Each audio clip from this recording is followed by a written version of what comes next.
Anthony Weiner, the once ambitious New York congressman who spoke passionately for the victims of 9/11, named the champion of the little guys, and don't forget his much-publicized romance with Hillary's aide Huma Abedin, had boosted his glamour to the top of the charts. Now, has quickly become a big public joke that continues to humiliate himself, including everyone else who was hiding behind his dirty secret. Earlier this week, the fallen Brooklyn lawmaker faced another public humiliation, which might cost him 2 years in prison. Anthony Weiner has unfortunately become another sick punchline who was caught sexting a 15-year-old girl. Reported by True Pundit, even as Anthony Weiner's sexting victim was contemplating suicide, Hillary Clinton, who knew about the illicit texting, did nothing to intervene to help the girl. Hillary's silence allowed Weiner to harass the 15-year-old high school sophomore for another 4 months. Fortunately, the girl is recovering from the ordeal and Weiner is on his way to federal prison, have to report today to begin his sentence for tormenting the youth with sexual texts and phone calls. But investigators who worked the underage child pornography case against Anthony Weiner confirmed the laptop seized from the former congressman contained proof that Hillary Clinton knew he was engaging in a long sexual relationship with a minor but did not intervene to alert any state or federal authorities to protect the 15-year-old. Not blowing the whistle on the serial sexter allowed Weiner to keep sexting the youth via cell phone and internet chats for another 4 more months, law enforcement sources said. While Clinton was busy campaigning to be the first female U.S. president with Weiner's wife and aide Huma Abedin, he was at home sending the 15-year-old online porn and divulging his rape fantasies to the girl. Weiner also apparently talked on the telephone with the girl, based on intelligence gleaned from the laptop. Instead of rescuing the minor from a sex-obsessed Weiner, Clinton, who was the Democratic presidential candidate at the time and eventual front-runner, counseled her longtime aide Abedin to end her relationship with him because bad publicity could harm the campaign. Clinton and Abedin discovered Weiner's sexting with the minor in April 2016 and that he had already been corresponding with the youth for months. Neither Clinton nor Abedin apparently did anything to stop the abuse of the minor. Instead, the repeated incidents, which breach a host of state and federal laws, were kept quiet. Yet Clinton, who champions herself as a women's rights advocate, did nothing to help the girl. And it gets even worse. Law enforcement sources said the high school sophomore was suffering from depression and told Weiner during over 7 months of correspondences that she often wanted to end her life. Weiner did nothing to try to stop the girl from hurting herself. Neither did Clinton or Abedin.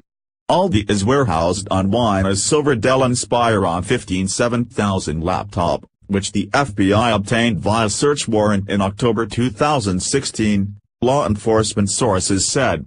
That means the FBI knew Clinton did nothing to try and stop Weiner from repeatedly sexting a minor during the election.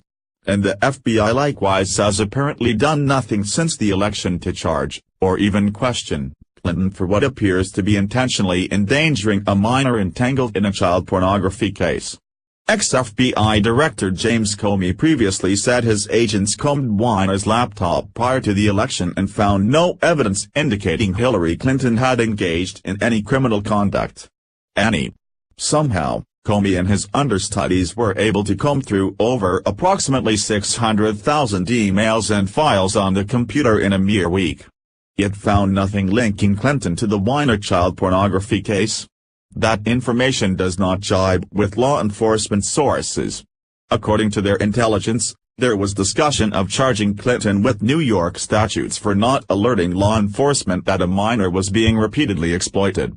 But such talk was ultimately quashed by federal prosecutors who said this was now an FBI and Justice Department case and no charges like that would originate from New York or from local law enforcement where the girl lived.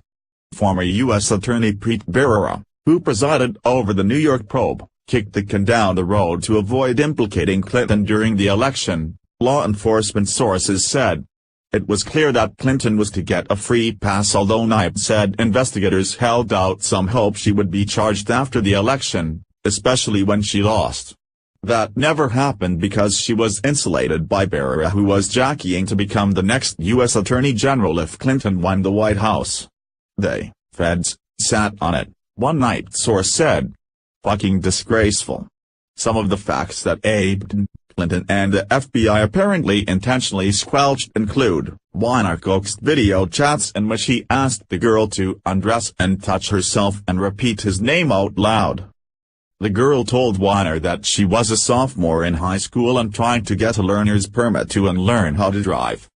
Weiner knew the girl was suffering from depression and occasional suicidal thoughts, yet urged the youth to dress up in schoolgirl outfits and pressed her to engage in rape fantasies. Weiner repeatedly told the high school student that he wanted to force himself on her when her father was out of town and away from the house. Weiner forced the girl to write him a letter saying that their online relationship was friendly and at no time did he engage in sexual conversation or innuendo. The youth complied. That letter is on the laptop and in the FBI's possession, Knight said. Weiner may have provided a copy to Clinton to cover her in case these allegations exploded during the campaign. Weiner used his cell phone to correspond with the girl in the texting apps Confide and Kik, as well as desktop Facebook and Skype from the girl's bedroom while her parents were often asleep in the next room. Likewise alarming, and largely due to Abe and Clinton's silence, Weiner continued to sext the teenager for approximately 4 months after Clinton learned of the illegal relationship. Weiner, who employed the alias of T-Dog to correspond with the youth on one texting app, texted the minor after meeting her on Twitter in January 2016. The hundreds of correspondences included exchanging explicit pictures, pornography, sexual texts and video chats as well as telephone calls.